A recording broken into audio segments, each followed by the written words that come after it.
Assalamualaikum warahmatullahi wabarakatuh. Selamat pagi anak-anak, apa kabar semuanya? Semoga semua selalu dalam keadaan sehat walafiat. Amin ya Allah ya rabbal alamin.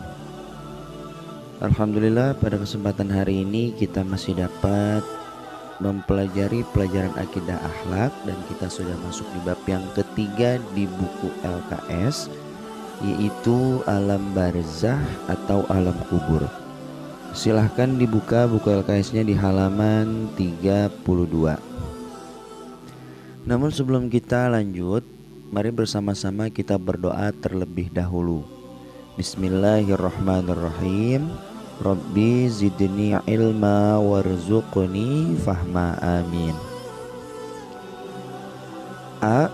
Alam barzah atau alam kubur. 1. Pengertian alam barzah.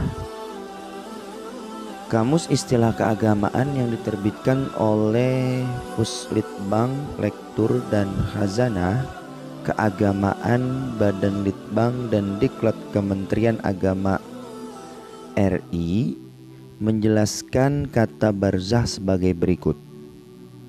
Yang pertama, transisi antara dunia dan akhirat sebagai tempat roh orang mati berada, alam yang memisahkan kehidupan dunia dengan akhirat. Itu yang pertama. Kemudian yang kedua, keadaan seorang sufi yang mengalami fana dan baqo, yang seakan-akan terhalang atau terpisah dari kesadaran tentang lingkungan sosialnya. Yang ketiga, penghalang pembatas di antara dua hal atau kawasan.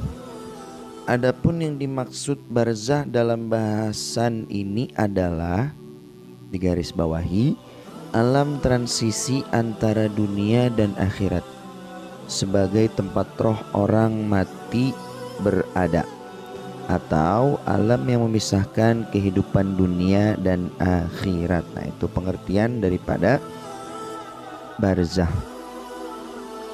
Firman Allah Subhanahu wa taala yang artinya, demikianlah keadaan orang-orang kafir itu, hingga apabila datang kematian kepada seseorang dari mereka, dia berkata, "Ya Tuhanku, kembalikanlah aku ke dunia, agar aku berbuat amal yang soleh terhadap yang telah aku tinggalkan."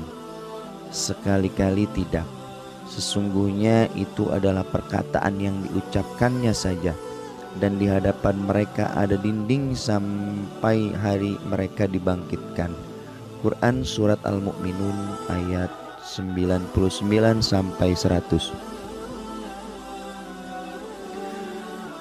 Sedangkan secara terminologi, barzah didefinisikan sebagai, garis bawahi, suatu alam yang terdapat di antara dunia dan akhirat, yang pada saat itu ruh manusia yang sudah meninggal dunia berada di alam tersebut untuk menunggu datangnya hari kebangkitan atau yaumul ba'ats, yang merupakan awal dari kehidupan akhirat. Dengan definisi ini, barzah dimaksudkan, digarisbawahi, sebagai suatu alam atau suatu tempat yang merupakan terminal persinggahan ruh manusia setelah kematian, yaitu setelah ruh terpisah dari jasadnya.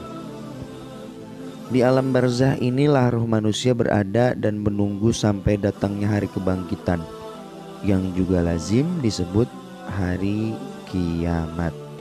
Nah, ini adalah pengertian daripada alam barzah yang tadi sudah kita bahas dan sudah kita baca bersama-sama.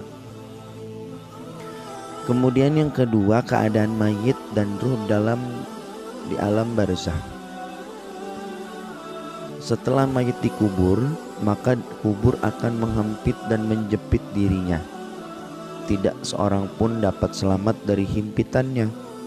Beberapa hadis menerangkan bahwa kubur menghempit Sa'ad bin Mu'adz radhiyallahu an, padahal kematiannya membuat arsy bergetar, pintu langit terbuka, serta malaikat sebanyak 70.000 menyaksikannya. Imam An-Nasai meriwayatkan dari Ibnu Umar radhiyallahu an bahwa Rasulullah SAW bersabda yang artinya, inilah yang membuat arsy bergerak, pintu-pintu langit dibuka dan disaksikan oleh 70.000 malaikat. Sungguh ia dihimpit dan dijepit oleh kubur, akan tetapi kemudian dibebaskan. Hadis riwayat An-Nasai. Maksudnya adalah ketika kita masuk ke alam kubur, yaitu kita di alam kubur itu dihempit, dalam keadaan dihempit kemudian dijepit, ya, dihempit dan dijepit.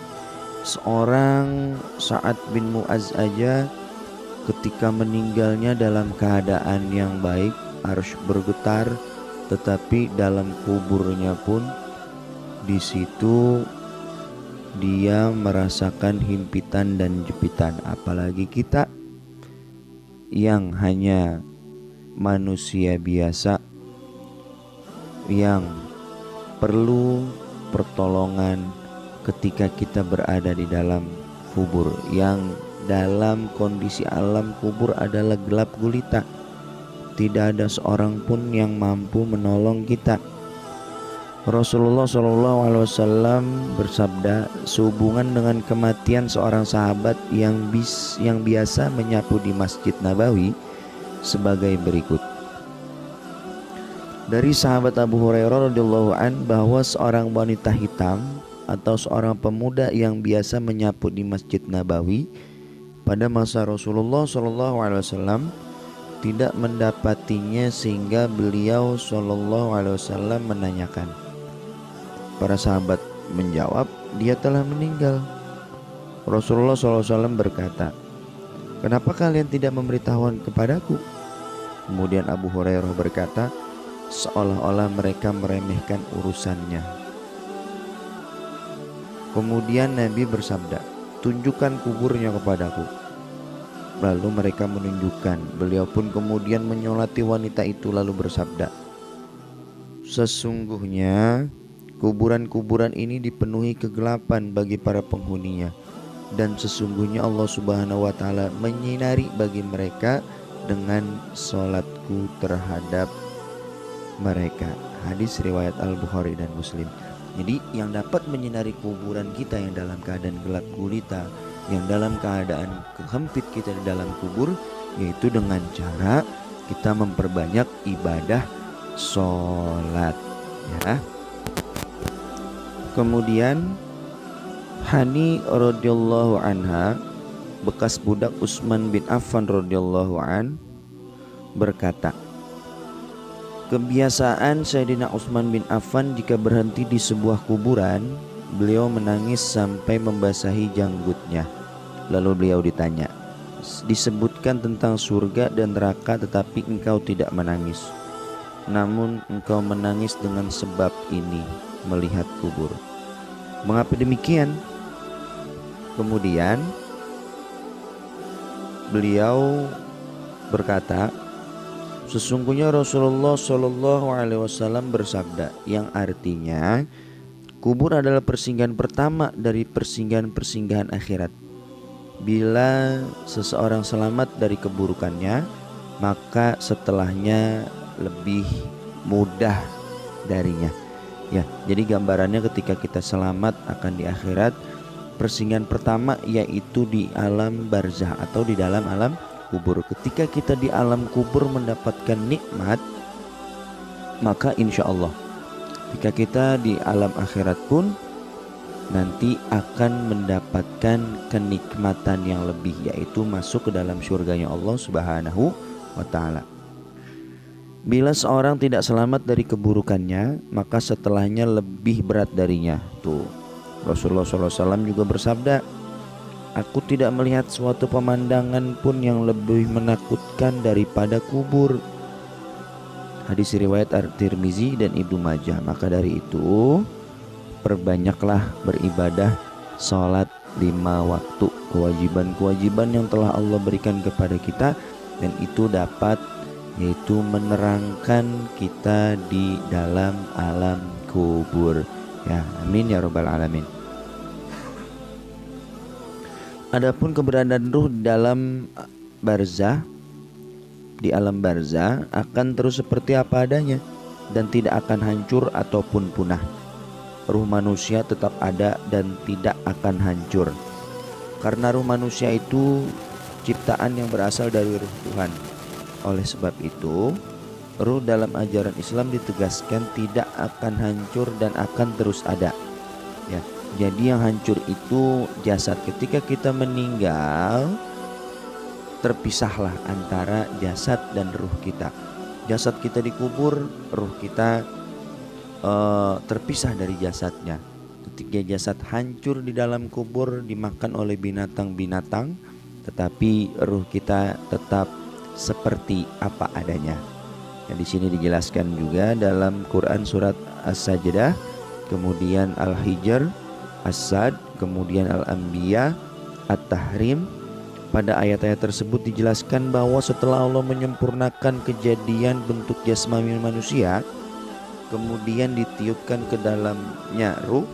Itulah sebabnya ketika kematian tiba dan kemudian jasad manusia dikebumikan dan hancur, ruh tetap ada dan tidak akan pernah punah.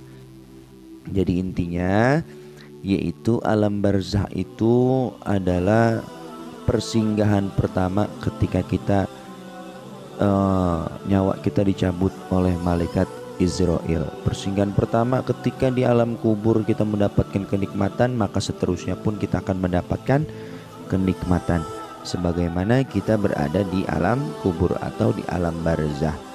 Kemudian keadaan jasad kita di situ hancur kecuali orang yang menghafal Al-Quran dan juga orang yang membaca sholawat sebelum tidur atau membaca sholawat sehari itu 6.000 sholawat.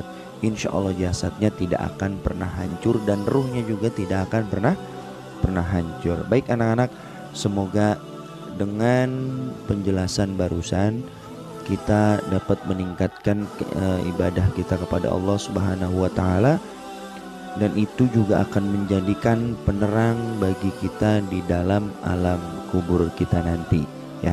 Amin ya rabbal alamin. Terima kasih. Assalamualaikum warahmatullahi wabarakatuh.